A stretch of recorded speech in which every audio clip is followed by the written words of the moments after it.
Hi guys, this is Ane from Anything for Geeks, and today we are going to talk about a dinosaur called Halszkaraptor.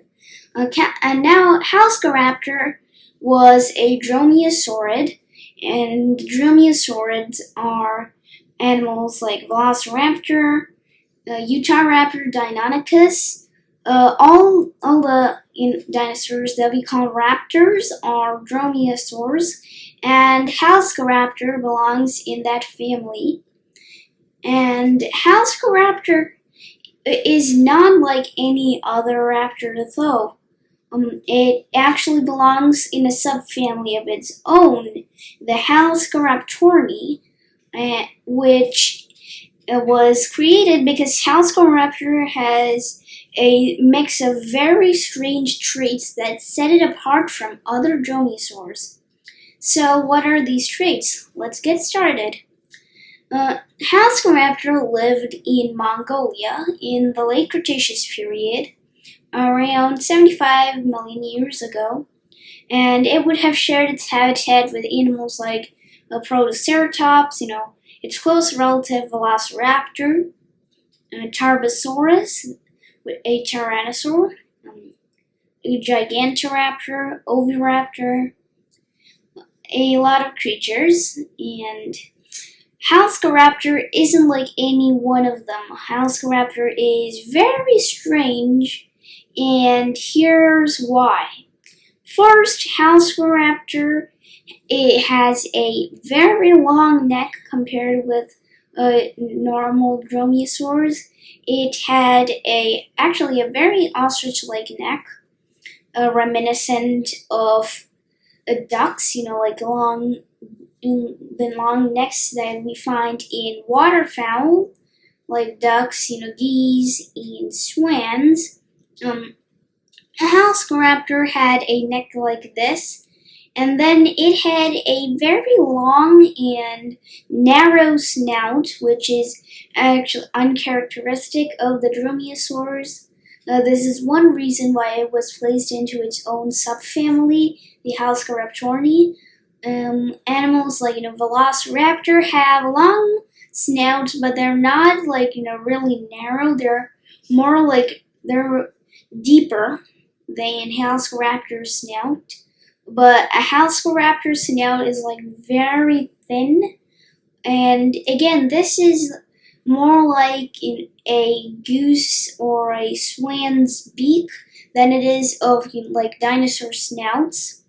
Halszkaraptor's snout is more most reminiscent of a waterfowl called the common merganser or the goosander, which is a type of duck that has a very narrow beak, in contrast to the flat beaks that ducks have when we think about ducks. And Halszkaraptor shares a lot of features with mergansers, and especially in that mergansers can also use their forelimbs in swimming.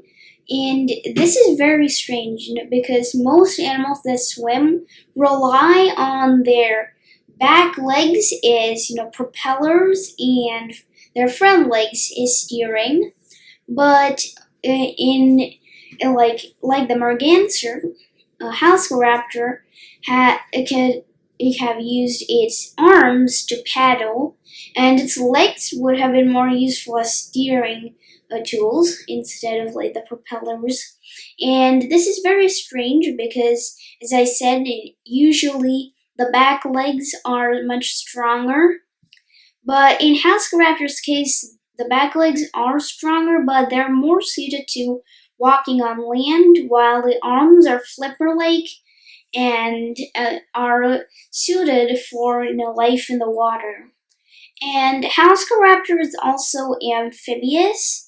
Unlike one of the other famous aquatic dinosaurs, Spinosaurus, Halszkaraptor was perfectly comfortable on land and could probably have run as well as other dromaeosaurs.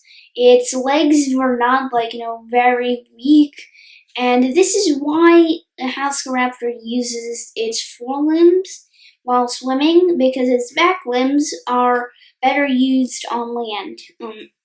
Halszkaraptor in this way could have, chased down prey or fished for prey while swimming, like the mergansers. The mergansers are diving ducks and they dive for prey, and Halszkaraptor probably did that, but Halszkaraptor also probably hunted like a secretary bird, which is a bird of prey that is the very closest ecological equivalent of a common raptor, like a velociraptor, and it could have hunted both ways.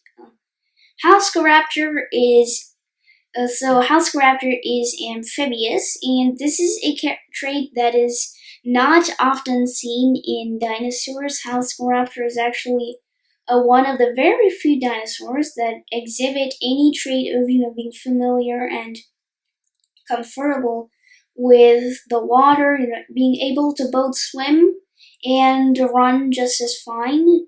And because Spinosaurus, it was the first aquatic dinosaur discovered, and it was a wader, but it could not walk very well on dry land. It was a quadruped, and meaning that it had to use its stronger forelimbs along with its hind legs to walk on land. But Halszkaraptor is not hindered by this. Halszkaraptor could have done both methods, like it was both terrestrial and aquatic. And yeah, so we have that covered down. And Halszkaraptor was named for a Polish paleontologist called Halszka Osmolska, who led many trips to Mongolia expeditions, and she did very extensive work on Halszkaraptor and its close relatives, and Halszkaraptor is named in honor of her. And she also did work that enabled Halszkaraptor to be put in the Halszkaraptorni, which has two other members. Another Halszkaraptorn that Osmolska uncovered was Hulsan Peace, and Hulsan Peace is also closely related to another Halszkaraptorine called Mahakala. And Mahakala and Hulsan Peace are put into one group, one group in the Halszkaraptorni, and Halszkaraptor sits alone. And then but all three are grouped together in the Halszkaraptorni, and they are all also dromaeosaurs.